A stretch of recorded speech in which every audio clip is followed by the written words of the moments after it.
Bollywood silver screen presenting मेज runner part 2। First part में हमने देखा था कि किस तरह से भूल भुलैया से मेज से निकलने में बच्चों को कई साल लग गए। इसमें उन्हें अपनी जान से भी खेलना पड़ा और जब ये सब के सब बाहर आ जाते हैं तो इन्हें पता चलता है कि जिस ऑर्गेनाइजेशन ने इन्हें मेज के अंदर रखा था उसका नाम विकेड है और यहाँ से अब इन्हें कुछ नकाबपोश हेलीकॉप्टर में अपने साथ ले जाते हैं। अब हमें अतीत की कुछ झलकियां दिखाई जाती है जहाँ पर दिखाया जाता है कि थॉमस बहुत छोटा है और उसकी मॉम उसे साइंटिस्ट एवा के हवाले कर रही है क्योंकि पूरी दुनिया में वायरस फैला हुआ है। यहाँ पे कुछ और भी बच्चे होते हैं जिनके पेरेंट्स अपने बच्चों को एवा के यानी कि विकेड कंपनी के हवाले कर रहे हैं और इसके बाद इन सब को मेज में डाला जाता है जहां से अपनी जान बचाकर अभी बाहर आए और तभी थॉमस की आंख खुल जाती है। दरअसल थॉमस इस सपना देख रहा होता है और हेलीकॉप्टर से इन सब को उतारा जाता है और पूरी सुरक्षा के साथ इन्हें सुरक्षित जगह पर ले जाने की कोशिश की जा रही होती है और बाहर हमें ये दिखाया जाता है कि यहाँ पर एक इन्फेक्टेड आदमी भी होता है जो इन पर हमला करना चाहता है, लेकिन यहाँ पर चारों तरफ लोग हैं जिनके पास आर्म्स हैं, इसीलिए इन्फेक्टेड लोग इनके आसपास भी नहीं आ सकते।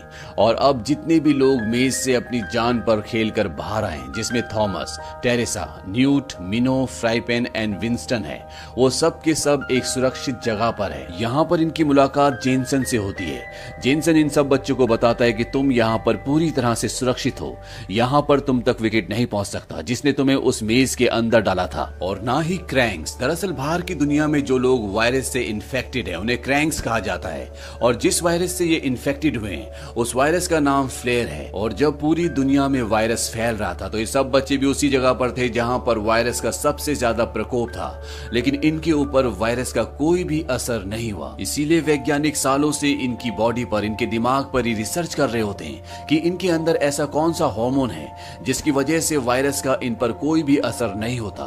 इसीलिए सब बच्चे खास होते हैं, इसीलिए इन्हें मेज के अंदर डाला जाता है इनके दिमाग को परखने के लिए। और अब ये सब बच्चे यहाँ एक नई जगह पर है जहाँ पर इन्हें विश्वास दिलाया जाता है कि ये सब के सब सुरक्षित हैं।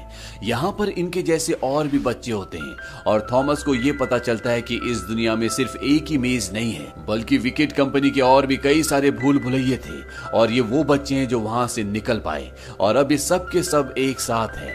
लेकिन थॉमस के दिमाग में और भी बहुत सारी बातें चल रही होती है और जब ये सारे बच्चे खाना खा रहे होते हैं तभी वहां पर थॉमस एक लड़के को देखता है। इसका नाम एरिस है और उसे बताया जाता है कि मेज से निकलने वाला सबसे पहला लड़का यही है। और तभी यहाँ पर जेनसन आता है। जेनसन इनमें से कुछ के नाम लेता है और वो उन सबको अपने साथ ले जाता है। थॉमस को बताया जाता है कि इसी तरह से हर बार कुछ बच्चों को यहाँ से ले जाया जाता है, शायद एक किस्मत वाले हैं, ये सब यहाँ से किसी बेहतर जगह पर जा रहे हो। लेकिन थॉमस के दिमाग में अभी भी कई सारे सवाल होते हैं और तभी वो बाहर देखता है कि टेरेसा को कुछ लोग अपने साथ ले जा रहे हैं। वो उस तक जाना चाहता है, उससे बात करना चाहता है, लेकिन गार्ड उसे उस तक नहीं पहुंचने देते।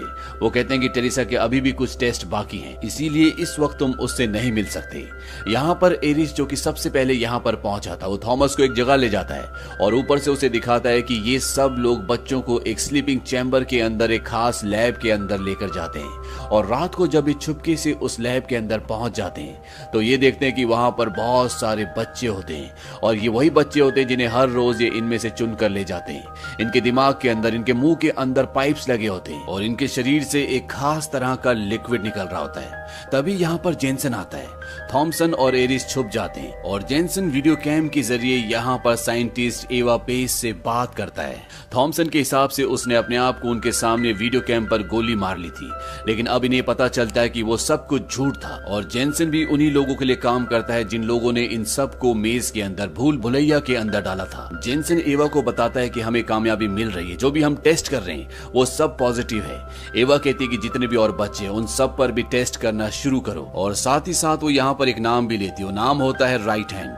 वो जेनसन को कहती है कि जल्दी से जल्दी उन्हें ढूंढो, वो हमारी 2 जगहों पर पहले भी हमला कर चुकी हैं और अब मैं ये सब अफोर्ड नहीं कर सकती। और इसके बाद जेनसन यहाँ से निकल जाता है और अब थॉमस को पता है कि ये जगह खतरे से खाली नहीं है और जेनसन उसी ऑर्गेनाइजेशन का हिस्सा है जिस ऑर्गेनाइजेशन ने इन सब को मेज के अंदर डाला था, यानी विकेड का। और थॉमस अब यहाँ से अपने साथियों के साथ निकलने की तैयारी करता है। सबसे पहले वो टेरेसा को छुड़ाते हैं और इसके बाद ये सब के सब रात को यहाँ से निकल जाते हैं। और जब जेनसेन को यह बात पता चलती है तो वो अपने आदमियों को इन सब को पकड़ने के लिए भेजता है।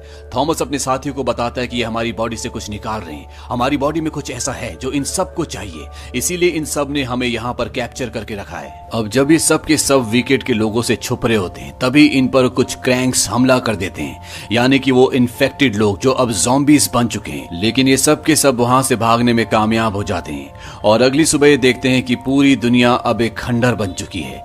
चारों तरफ टूटी फूटी इमारतें हैं। इनके साथ एक लड़का होता है जिसका नाम विंस्टन होता है और विंस्टन को एक ज़ॉम्बी ने, एक क्रैंक ने काट लिया होता है, इसीलिए अब उसकी बॉडी में भी इन्फेक्शन है। इसीलिए इन सबको उसे छोड़कर आगे जाना पड़ता है क्योंकि वो अब मर रहा है, वो कुछ ही देर बाद ज़ॉम्बी बन जाएगा और अगर ये उनके साथ रहा तो इन सबको भी इन्फेक्शन हो सकता है। अब जब ये आगे जा रहे होते हैं तभी यहाँ पर एक भयानक तूफान आता है जिसमें बिजलियां चमक रही होती हैं और ऐसा तूफान पहले धरती पर नहीं आता था, यानी कि अब धरती पहले से पूरी तरह बदल चुकी है। ये भागकर एक घर में आसरा लेते हैं और ये देखते हैं कि वहां पर बहुत सारे ज़ॉम्बीज हैं, यानी कि बहुत सारे क्रैंक्स हैं और इन सबको बांधा हुआ है। और तभी इनके पास एक लड़की आती है।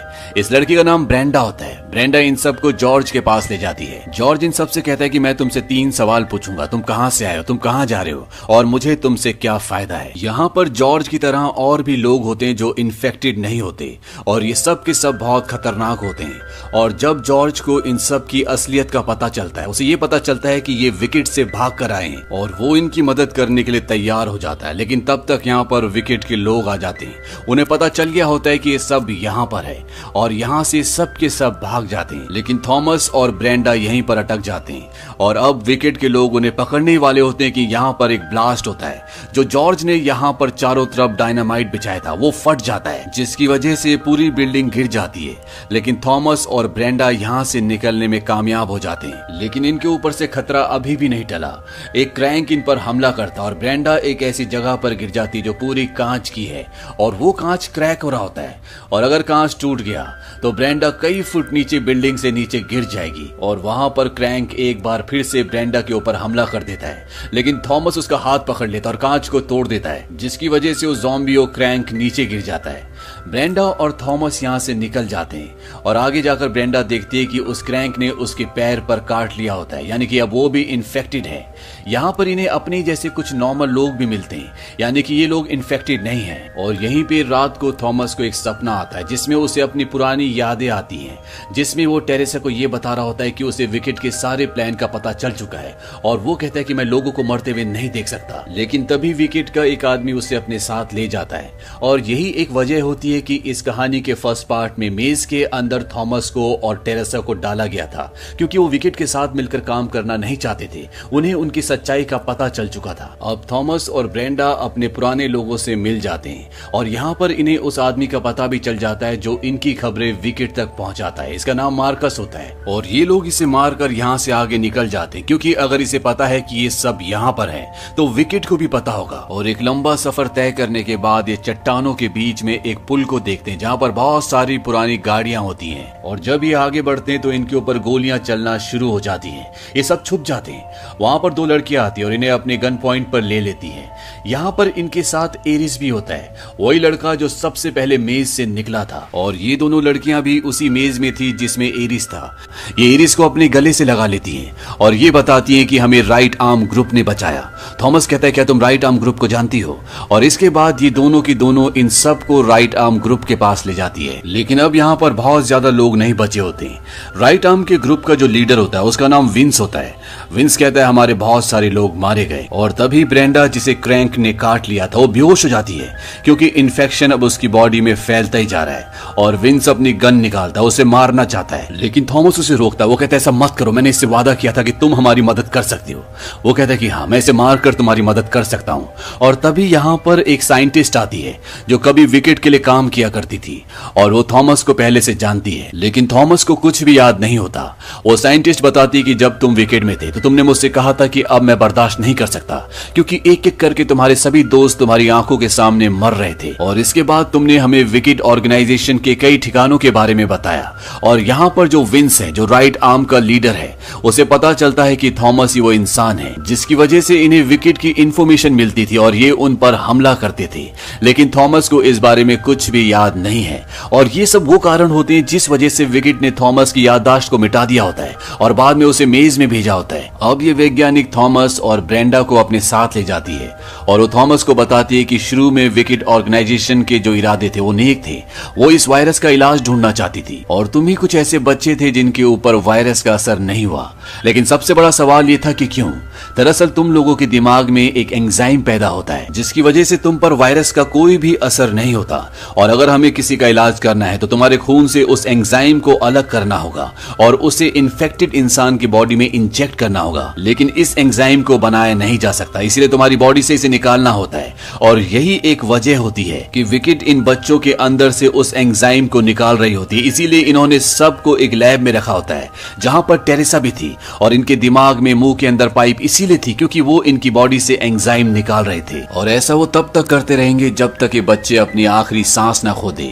और इसीलिए यहाँ पर जो वैज्ञानिक होती है, जो थॉमस को सब कुछ बता रही होती है, उसने विकेट को छोड़ दिया था। थॉमस और मैरी की ये सारी बात टेरेसा ने सुन ली होती है। इसके बाद थॉमस की बॉडी से एंजाइम निकालकर ब्रेंडा की बॉडी में डाल दिया जाता है जिससे वो पूरी तरह से ठीक हो जाती है। और उसी शाम को टेरेसा थॉमस को बताती है कि मेरी मॉम की मुझे आज भी याद आती है, वो भी इसी वायरस से इन्फेक्टेड थी। मैंने उसे कमरे में बंद कर दिया था। मुझे लगता था कि वो बहुत जल्द ठीक हो जाएंगी, लेकिन ऐसा कुछ नहीं हुआ। हर रात को मैं उनके चीखने की आवाजें सुनती थी, लेकिन एक दिन उनकी आवाजें बंद हो गई और जब मैं कमरे में गई तो मैंने देखा कि उन्होंने अपनी आंखें निकाल ली थी। ऐसी पता नहीं कितनी कहानियां, कितने लोगों ने सब कुछ झेला है, और मैं नहीं चाहती कि लोगों के साथ अब भी ऐसा ही हो। मैं उम्मीद करती हूँ कि तुम ये सब कुछ समझ सकते हो। थॉमस कहता है कि क्या समझ सकता हूँ, और तभी वो देखता है कि वहां से विकेट के हेलीकॉप्टर्स आ रहे होते हैं। दरअसल टेरेसा ने विकेट ऑर्गेनाइजेशन को अपनी लोकेशन बता दी होती है क्योंकि वो उन लोगों की मदद करना चाहती है जो लोग इन्फेक्टेड हैं, भले उनकी बॉडी से एंजाइम निकाले जा रहे हैं, भले इसमें उनकी जान क्यों ना चली जाए। और अब यहाँ पर जेनसन अपने कमांडोज के साथ इनके इलाके पर बॉम्ब गिराना शुरू कर देता है। इसके बाद उसके कमांडोज नीचे आकर यहाँ पर जितने भी बच्चे जो ये लोग लैब से छुड़ा कर लेकर आए थे उन सबको अपनी हिरासत में ले लेते हैं। और अब यहाँ पर एवा पेज भी आ जाती है जो इस पूरी ऑर्गेनाइजेशन की हेड है, जिसने पिछले भाग में ये दिखाया था कि उसने अपने आप को गोली मार ली। और तभी यहाँ पर मैरी भी आ जाती है जो वैज्ञानिक है, जो कभी विकेट के लिए काम किया करती थी।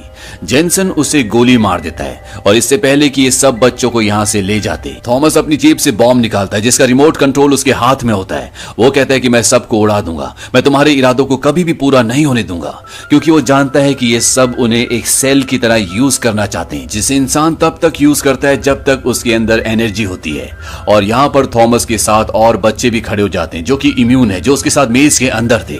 वो कहते हैं कि हम तुम्हारे साथ हैं। और इससे पहले कि थॉमस उस रिमोट का बटन दबाता, यहाँ पर ब्रेंडा, जो कि आज थॉमस की वजह से ठीक है, और उसका साथी जॉर्ज एक गाड़ी लेकर आ जाते हैं और दोनों ग्रुप्स के बीच में एक बार फिर से मुठभेड़ शुरू हो जाती है। और इस चीज का फायदा उठाकर थॉमस और कुछ और सर्वाइवर्स जिन्हें विकेट मारना चाहता था वो बच जाते हैं। लेकिन एवा पेज थॉमस के बहुत सारे साथियों को पकड़कर अपने साथ ले जाती है, जिसमें टेरेसा जो खुद ही उनके साथ गई होती है, और एक मिनो भी होता है। और थॉमस ने मिनो को वादा किया था कि वो जिंदगी में कभी भी उसका साथ नहीं छोड़ेगा। और ये बात सिर्फ मिनो की नहीं है, क्योंकि थॉमस जानता है कि ये लोग कभी भी रुकने वाले नहीं हैं। इसीलिए यहाँ पर वो सभी सर्वाइवर्स को कहता है कि वो एवा पेज को मार देगा, क्योंकि वो जानता है कि ये लोग इसी तरह से उनका इस्तेमाल करते रहेंगे। और यहाँ पर जितने भी लोग बचे हुए हैं वो भी उसके साथ उसका साथ देने के लिए तैयार हो जाते हैं। वो कहते हैं कि अब तुम्हारा प्लान क्या है। इसके आगे की कहानी इसके अगले पार्ट में दिखाई गई है, जो इसका लास्ट पार्ट है, जिसका नाम है द डेथ क्योर। ये फिल्म जिसकी कहानी अभी हमने आपको सुनाई, ये फिल्म सन 2015 में रिलीज हुई थी। IMDb पर इसकी रेटिंग है 6.3। इस फिल्म का बजट था $61 मिलियन और बॉक्स ऑफिस पर इसने कमाई की थी $313 मिलियन की। उम्मीद करते हैं कि ये कहानी आपको पसंद आई होगी।